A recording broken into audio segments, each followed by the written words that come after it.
She was only 7 years old and treated like a shadow, the cleaner's daughter, invisible to the eyes of the powerful. But on one ordinary morning, while playing with a glass of water in the corner of the mansion, she overheard a word whispered in Arabic that would change everything: Maut, death. What seemed to be just a child's fear turned into the only thing capable of saving a millionaire's life. And when he finally saw her for real, he realized he had overlooked the most important person in the house.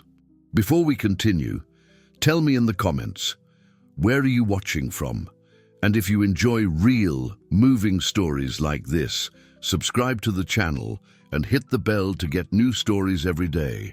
Now let's get to the story of Amara, the girl who saved a life just by listening to what no one else heard. Karim al-Salim's mansion sat atop a hill in Malibu, surrounded by high walls and cameras that blinked day and night like sleepless eyes. From the outside, you saw only concrete and mirrored glass. Inside, there was Italian marble, imported crystal chandeliers, and a heavy silence, the kind of silence that doesn't come from peace, but from fear. Karim was Lebanese by birth, American by convenience. He had built an empire in the wind energy sector, supplying electricity to half the California coast. He had power, money, and enemies. Many enemies. That's why he surrounded himself with foreign security guards, men who spoke Arabic amongst themselves and rarely mingled with the household staff. Trust, for him, was a luxury few deserved. Among the few who worked there was Mrs. Celia. Black, slender, with calloused hands and a downcast gaze, she came from the Inland Empire every day before dawn. She took 2 buses and a van to reach the mansion by 5 in the morning. Her job was simple: clean the floors, polish the mirrors, leave everything gleaming as if no one lived there. Celia was known as the quiet woman with the rag, because no one heard her arrive, no one saw her leave. She was, for all intents and purposes, invisible. But Celia wasn't alone. Every morning, before the girl went to the public school in their neighborhood, she took her along. There was no one to leave her with. Her father had left before Amara was even born, and her grandmother, who used to care for her granddaughter, was too ill to get out of bed. Amara was 7 years old, with dark skin inherited from her mother, large, curious eyes, and a silence of her own, different from the silence imposed on her mother. Hers was chosen. The girl preferred to observe rather than speak. She'd sit in a corner of the hallway with a worn notebook, drawing strange shapes no one understood. Waves, circles, lines that intersected like invisible maps. Sometimes she played with a glass of water, the same one her mother used to dampen her rag. Amara liked to tap the rim of the glass and listen to the sound it made. She said each glass had a different voice. Mrs. Celia found it odd, but she didn't scold her. She let her daughter be, away from the employers, away from their gazes. "Stay here, honey, don't make noise, don't bother anyone." And Amara obeyed. She stayed there, drawing sounds only she could see. That June morning, the house was more tense than usual. Karim had received threats, 2 partners had abruptly broken off business dealings with him, and rumors were circulating in the market that he was being investigated for tax irregularities. Security was doubled. The cameras were adjusted, and Mrs. Celia was instructed not to go into certain areas of the house, especially near the garage where the bulletproof cars were kept.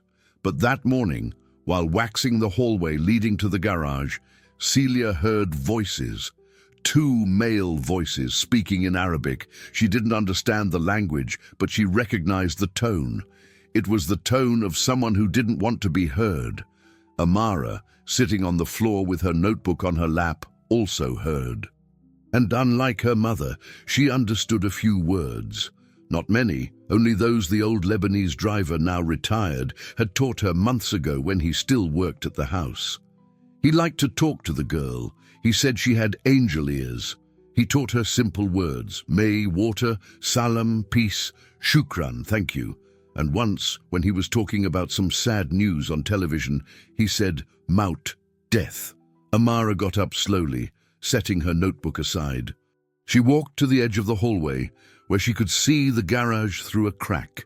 2 security guards were crouched beside Karim's black SUV. One of them was holding something small and metallic. The other was looking around nervously. And then she heard it again. Mount. Her heart skipped a beat. She knew what that word meant, and she knew by instinct that something very wrong was happening. She ran back to her mother and tugged hard on the hem of her skirt. "Mommy!" They said death, by the man's car. Her voice was low but urgent. Mrs. Celia stopped scrubbing the floor and looked at her daughter. "What, Amara?" "Death, Mum. They said death, and they were messing with the car." Celia felt a chill run down her spine. She looked at the garage, then at her daughter. She knew her word was worthless here. She knew that if she spoke up, she could be fired, humiliated, kicked out. But there was something stronger than fear. A mother's instinct. And the instinct of someone who knows what it's like to be ignored her whole life, and who, precisely because of that, understands when something needs to be said. She dropped the wet rag on the floor, took her daughter's hand, and ran. Mrs. Celia ran across the marble hallway like she never had before. Her rubber flip-flops slapped against the floor with a sharp sound, breaking the mansion's sacred silence. Amara ran beside her, holding her mother's hand tightly, her heart pounding so loud it seemed to echo off the walls. When they reached the entrance hall, Karim was descending the main staircase, dressed in an impeccable grey suit, his phone pressed to his ear. He was speaking in English, with that deep, controlled voice he used for business. 2 American security guards followed him a few steps behind. He didn't look at Celia. He never did. "Mr. Karim, Mrs. Celia's voice came out hoarse, desperate. "Mr. Karim, for God's sake, don't get in that car." The millionaire stopped halfway down the stairs. He slowly hung up the phone and turned his face in her direction. His gaze was cold, annoyed. "What is it, Celia?" He pronounced her name as if he were saying a foreign word, without familiarity, without affection. "The car, Mr. Karim. Something's wrong with your car. My daughter heard the men talking." She heard. One of the American security guards stepped forward, an annoyed expression on his face. "Mrs. Celia, you can't interrupt the doctor like that. Go back to your work." But Amara didn't stay silent. She let go of her mother's hand and stepped forward, looking directly at Karim. Her voice was thin but firm. "Mount." They said mount. And she repeated, now louder, almost shouting, "Mount! Mount!" The silence that followed was brutal. Karim descended the last few steps of the staircase slowly, his eyes fixed on the girl. "Do you know what that word means?" Amara nodded. "Death." Karim's face hardened. He made a quick gesture with his hand, calling the Brazilian head of security, a tall man named Rodrigo. "Check the car, now." Rodrigo hesitated. "Doctor, we did the routine inspection this morning. Everything's—" "I said check the car." Karim's voice echoed through the entire house. Rodrigo swallowed hard and ran towards the garage, followed by 2 other men. Donacelia was trembling. Amara squeezed her hand back but didn't take her eyes off Karim. The millionaire crossed his arms and stood there, in the middle of the hall, waiting. No one moved, no one breathed properly. 5 minutes later, Rodrigo returned. He was pale. His hands were covered in grease, and his face was slick with sweat. He stopped in front of Karim, and in a low, almost embarrassed voice said, "Doctor, there's an explosive device under the driver's seat. It's connected to the ignition system. If you had started the car..." He didn't need to finish the sentence. Karim closed his eyes and took a deep breath, as if trying to contain something within him. Anger, fear, or perhaps relief. When he opened his eyes again, they were moist. He looked at Donacelia, then at Amara. And for the first time in 5 years, Karim al-Salim truly saw the housekeeper, and he saw her daughter. "Who were the men you heard?" he asked, crouching down in front of Amara. His voice was different, softer, almost human. Amara pointed in the direction of the garage. The two who speak like you. Karim understood immediately. Arab security guards. Men he trusted more than the Brazilians. Men who, he now realized, had been bought off by someone. He stood up and gave a curt order in Arabic. Rodrigo translated for the others. Arrest Faisal and Youssef, now, and call the federal police. Chaos erupted in the house. Shouts, movement, sirens in the distance. But Dona Celia and Amara remained there, hand in hand, like two statues in the midst of the pandemonium. Celia was crying softly. Amara remained serious, observing everything with those big eyes that seemed to understand more than they should. Karim returned to them. He took a handkerchief from his pocket and offered it to Dona Celia. She didn't take it. She didn't know if she could, so he placed the handkerchief in her hand, slowly, and said, "Thank you." His voice trembled. "You saved me." Dona Celia couldn't answer. She just shook her head, still trembling, but Amara looked at him and asked, with her usual calm, "Are you going to be okay now?" Karim smiled, a sad, tired but true smile. "I will.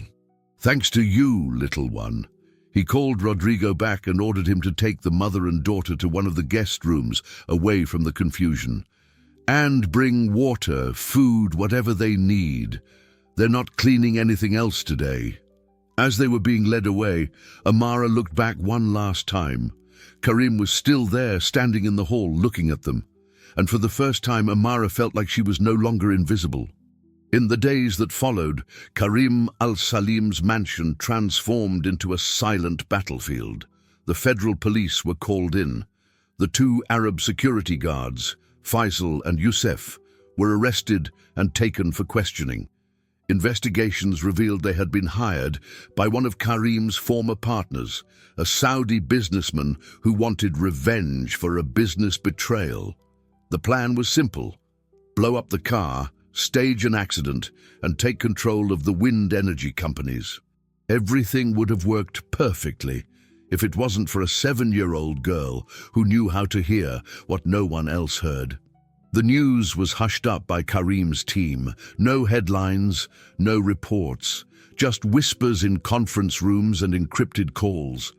To the outside world, nothing had happened, but inside that mansion, everything had changed. Dona Celia was called to Karim's office 3 days after the incident. It was the first time she had ever entered that room. The walls were covered by bookshelves in Arabic, English, and Portuguese. The desk was enormous, made of dark wood, and on it were papers, contracts, a still steaming cup of Turkish coffee. Karim was seated behind the desk. When Celia entered, he stood up. She hadn't expected that. Bosses didn't stand up for their employees. She stood frozen at the door, not knowing what to do. "Sit down, Celia." He gestured to a leather chair in front of the desk. She hesitated but obeyed. She felt out of place there, as if she were invading a space that didn't belong to her. Karim picked up a manila envelope and placed it on the desk, pushing it towards her. "This is for you, and for Amara." Celia looked at the envelope but didn't touch it. "What is this, Mr. Karim?" "Open it." With trembling hands, she opened it. Inside was a check. The amount was written in large, clear numbers, 100,000 reais. Dona Celia's eyes widened. Her voice came out as a whisper. I can't accept this." "You can, and you will." Karim sat down again, looking at her seriously. "You saved my life, Celia. There's no price for that, but I know money helps, so accept it. Use it for you, for Amara, for whatever you need." Celia began to cry, not from sadness, but from a relief she hadn't known she carried. How long had it been since she had cried like this? How long had it been since she had felt that someone truly saw her? But Karim wasn't finished.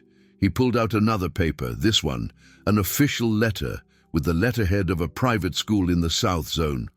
"Amara will study here.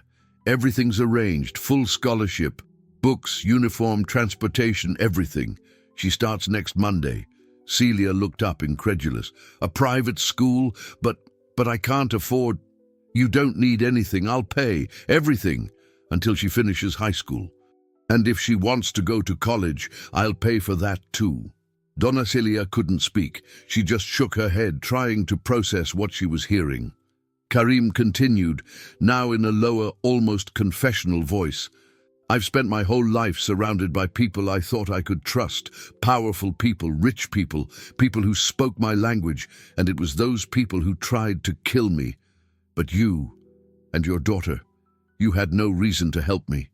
You could have stayed silent. You could have pretended you saw nothing, but you didn't, and I won't forget that." He stood up again and extended his hand to her. Celia looked at that hand, large, firm, full of gold rings, and after a moment she shook it. For the first time in her life, she shook the hand of a boss as an equal, and she was. When Donna Celia left the office, Amara was waiting outside, sitting on the floor with her notebook in her lap. She looked up as her mother appeared. "Did it work out, Mom?" Celia knelt before her daughter and hugged her tightly. "It did, sweetie. Everything worked out." Amara didn't quite understand what had happened, but she felt from her mother's embrace that something had changed, something big, something she couldn't yet name, but that was already beginning to transform the world around her. That night, Karim had a special dinner prepared for Celia and Amara. Not in the servants' kitchen, but in the main dining room, the one where he entertained ministers, businessmen, diplomats. The two sat at the table, a little awkward, as they were served by other staff. Amara looked at the plate full of food she had never seen before and asked softly, "Mom, can we eat this?" Mrs. Celia smiled, her eyes still red from crying. "Yes, sweetie, you can." And that night, for the first time, they ate as if they belonged in that place. Because, in a way, they now did. Monday came faster than Mrs. Celia expected. She woke before sunrise, as always, but this time not to clean someone else's floors. She woke to get Amara ready. The new uniform was hanging on the chair, a navy blue skirt, white blouse, knee-high socks and black leather shoes. Celia ran her hand over the fabric and felt the urge to cry again. It was real. All of it was real. Amara put on the uniform without complaint, but she was quiet, quieter than usual. Celia knew that silence. It was the silence of fear. "Are you scared, honey?" Amara shook her head, but her eyes said otherwise. Mrs. Celia knelt before her and held her face with both hands. "Listen to me, Amara. You are smart. You are brave. You saved a powerful man's life just because you knew how to listen. Don't let anyone make you feel less than you are, understand?" "No one." Amara nodded, but still looked frightened, and Celia understood. She herself had grown up hearing that her place was on the floor, on her knees, scrubbing dirt. Now, her daughter was going to study with children who had never stepped on a dirty floor. How would that be?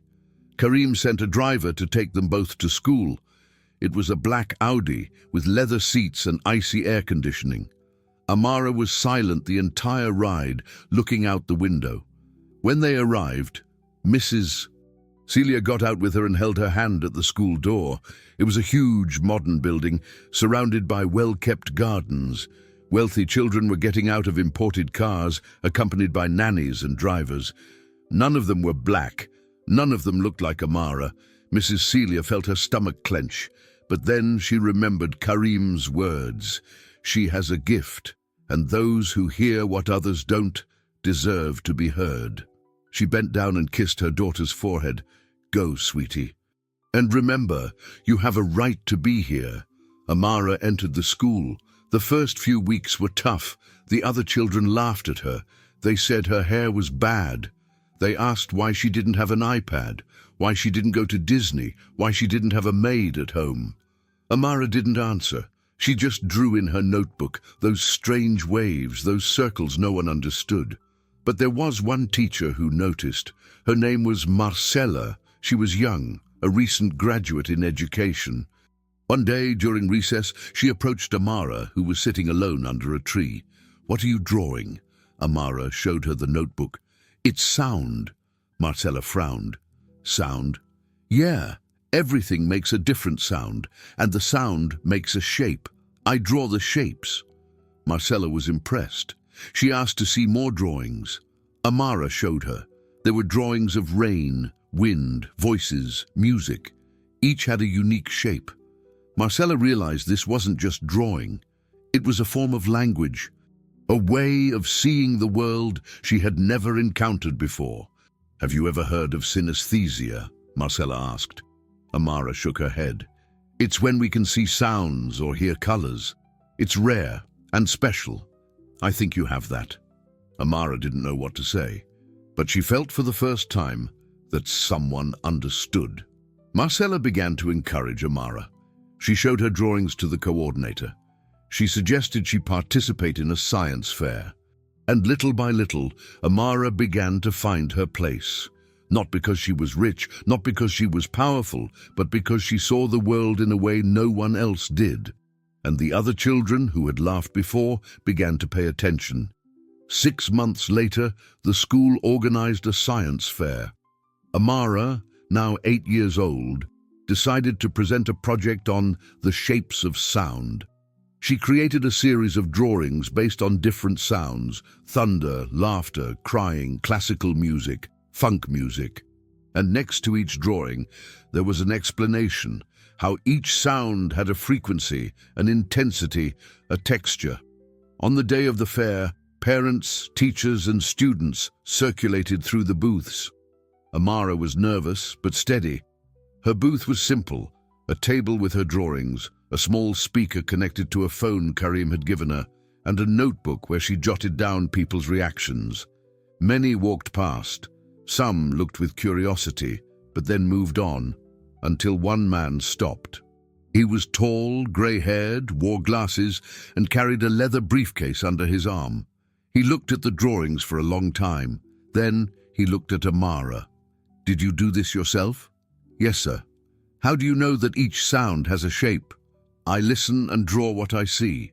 The man took off his glasses and cleaned the lenses thoughtfully. "Have you heard of spectrograms?" Amara shook her head. "They are graphs that show the frequencies of a sound. We use them in science, in medicine, even in criminal investigations. What you've drawn here, it's very similar to a spectrogram, but you did it from your head, without equipment, just by listening." He took a business card from his pocket and handed it to her. "My name is Dr. Paulo Henrique. I'm an acoustic engineer. If you want to learn more about this, look me up." Amara took the card and smiled. It was the first time anyone, besides her mother and Karim, had taken her seriously. That night, Amara showed the card to her mother. Mrs. Celia cried again, and Karim, when he heard, smiled. He had Rodrigo schedule a meeting with Dr. Paulo, and so began a new phase in Amara's life, a phase where she was no longer the cleaner's daughter. She was Amara, the girl who heard what no one else heard. In the following years, Amara continued to study. She won awards at school, was a standout in science Olympiads, and began to be invited to give talks, always with her mother by her side, always with Karim supporting from behind the scenes, and always drawing sounds, because that, deep down, was the only thing she had ever known how to do. When Amara turned 15, she was invited to give a lecture at the same mansion where it all began. Karim had organized an event with entrepreneurs, scientists, and academics. Mrs. Celia was there, seated in the front row, no longer in her cleaning uniform, but in a new dress Karim had commissioned for her. Amara walked onto the stage. She looked out at the audience, and she began to speak. "When I was 7 years old, I was invisible. No one saw me, no one heard me, but one day I heard a word that saved a life, and I realized the most important sound in the world is the sound of our own voice. When we stay silent, the world keeps going the way it always has. But when we speak, when we shout, when we refuse to be silenced, everything can change." The audience applauded. Mrs. Celia cried. Karim smiled. And in that moment, everyone understood. The most powerful sound of all wasn't money or power. It was the sound of a black girl, the daughter of a cleaner, who dared to be heard. 10 years later, Amara was in college, majoring in acoustic engineering on a full scholarship. Mrs. Celia no longer worked as a cleaner. Karim had promoted her. She now coordinated the cleaning staff for all his properties. She earned a good living, had benefits, health insurance, and, more importantly, she had respect. Amara continued to draw sounds, but now she also analyzed them scientifically. She worked with voice recognition technology, helped develop more efficient hearing aids, collaborated with doctors on research into autism and sensory hypersensitivity. Her name began appearing in scientific journals, her face in magazines. One day, she received an invitation to return to Karim's mansion. He was ill, lung cancer, advanced stage. Amara went immediately. When she entered his room, Karim was lying down, frail, but still with that piercing gaze. "You came," he said, his voice weak. "Of course I came." She sat beside the bed and held his hand. "I owe you everything." Karim shook his head. "You owe me nothing, Amara. You saved my life. But more than that, you taught me to see. I spent my whole life thinking only the powerful mattered, that only those with money deserved to be heard. And you showed me I was wrong, that the most important person in the house was the one I had never looked at." He closed his eyes, tired. Amara stayed there, holding his hand until he fell asleep. Karim died 3 weeks later, and in his will, he left a portion of his fortune to Amara, enough so she would never have to worry about money. But he also left a letter. In it was written, "Amara, you saved me twice. The first time from the car, the second from blindness. Keep listening, keep drawing, keep being the voice no one expected to hear. The world needs people like you." Today, Amara directs a research institute for social acoustics in the Los Angeles area, the same place her mother left every day for years to clean the homes of wealthy people.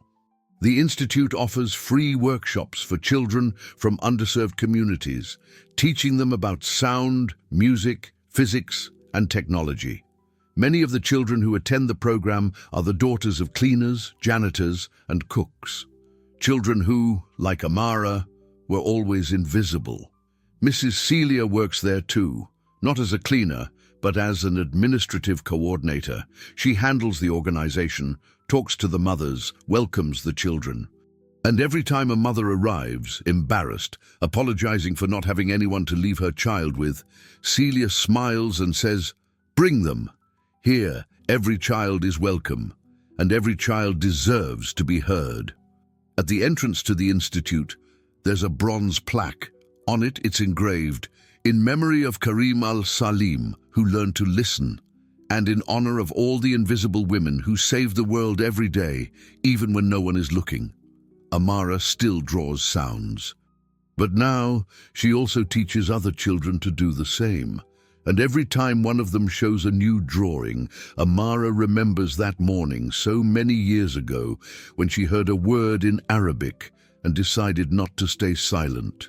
Because in the end, Amara's story isn't about a millionaire who was saved. It's about a girl who refused to be silenced. It's about a mother who chose to protect even when afraid. It's about the courage to speak when the whole world expects you to be quiet. And it's about the most revolutionary sound of all, the sound of one's own voice, echoing where no one expected it to reach. And that was the story of Amara, the girl who heard the silence and transformed a single word into a lifetime of change. Now I want to hear from you. What did you think of this story? Did it make you reflect on anything? Have you ever been in a situation where you were ignored but refused to stay silent? Tell me in the comments below. I read them all and love to know what you think. And if you liked this story and want to receive more moving, inspiring, and real narratives like this every day, don't forget to subscribe to the channel and hit the notification bell. Because here we tell stories the world needs to hear, stories of ordinary people doing extraordinary things, stories that remind us everyone deserves to be seen, everyone deserves to be heard. Until the next story. And remember, the most powerful sound in the world is your own voice. Don't let anyone silence it.